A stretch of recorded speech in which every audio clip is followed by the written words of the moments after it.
Méthode pour calculer un taux de variation, soit à partir d'une expression, c'est-à-dire d'une formule, soit à partir d'une courbe. Donc je vous propose ces deux exercices. Donc premier exercice, calcul du taux de variation à partir d'une expression. Donc petit a pour la correction. Donc on a une fonction f de x égale 5x plus 4. On vous demande de calculer le taux de variation entre 2 et 6. Donc on vous demande de calculer taux de 2 à 6. Le nombre le plus petit toujours en premier. Donc je vous ai remis ici la formule du cours, taux de entre a et b, taux de la fonction f entre a et b, c'est f de b moins f de a sur b moins a. Donc f de b, b au 6, c'est f de 6 moins f de 2 sur 6 moins 2. Donc ici, taux entre 2 et 6. Donc le dénominateur vaut 4. Petit problème, au numérateur, il nous faut l'image de 6 et l'image de 2. Eh bien, il faut les calculer. Comment je calcule l'image de 6? F de 6, je vais utiliser pour ceci la formule qui nous est donnée en remplaçant x par 6.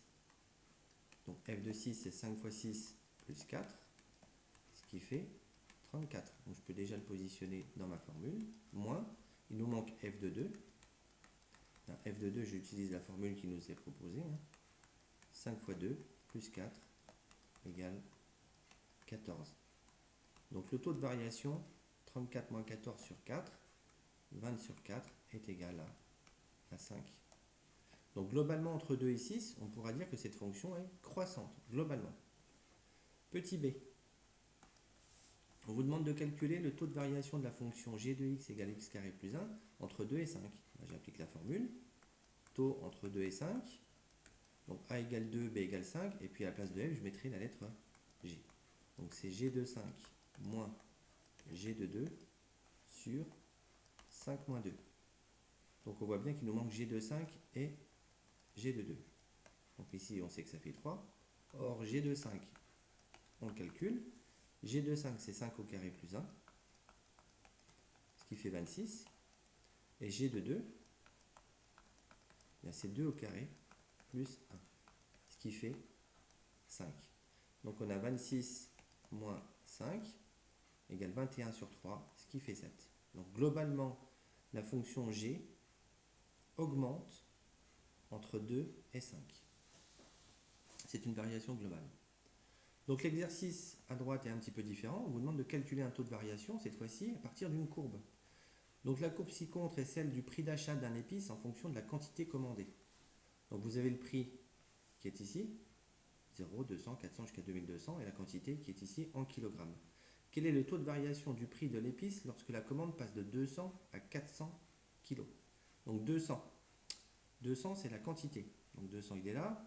Je vais regarder le prix des épices, ça fait 800 euros. 400 kg, combien je paierai les 400 kg? On pourrait s'attendre à 1600 euros, le double, puisqu'on prend une quantité double. Or, plus vous en achetez, plus le prix diminue. C'est normal, le prix dépend de la quantité. Donc ici, on aura un prix de 1300. Donc je vais calculer le taux de variation de 200 à 400. Taux de 200 à 400. Donc ça, c'est les antécédents. Donc je rappelle que les antécédents se lisent en abscisse. Ça, c'est les antécédents. En ordonnée, ça, c'est les images. Voilà. Donc on vous demande le taux entre 200 et 400. Eh bien, j'applique la formule. Puisque c'est une fonction, alors cette fonction, on va la nommer. La courbe ci-contre est celle du prix d'achat. Je vais l'appeler f. Voilà.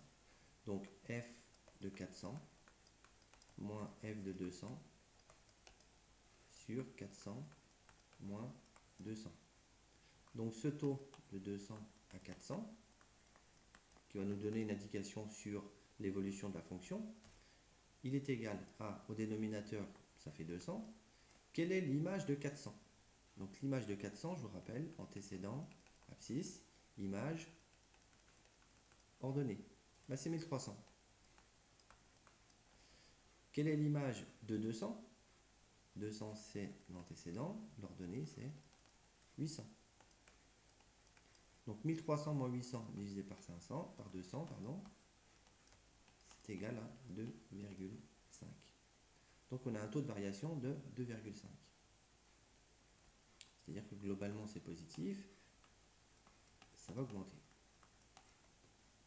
On va faire le même taux de variation, cette fois-ci entre 500 et 850.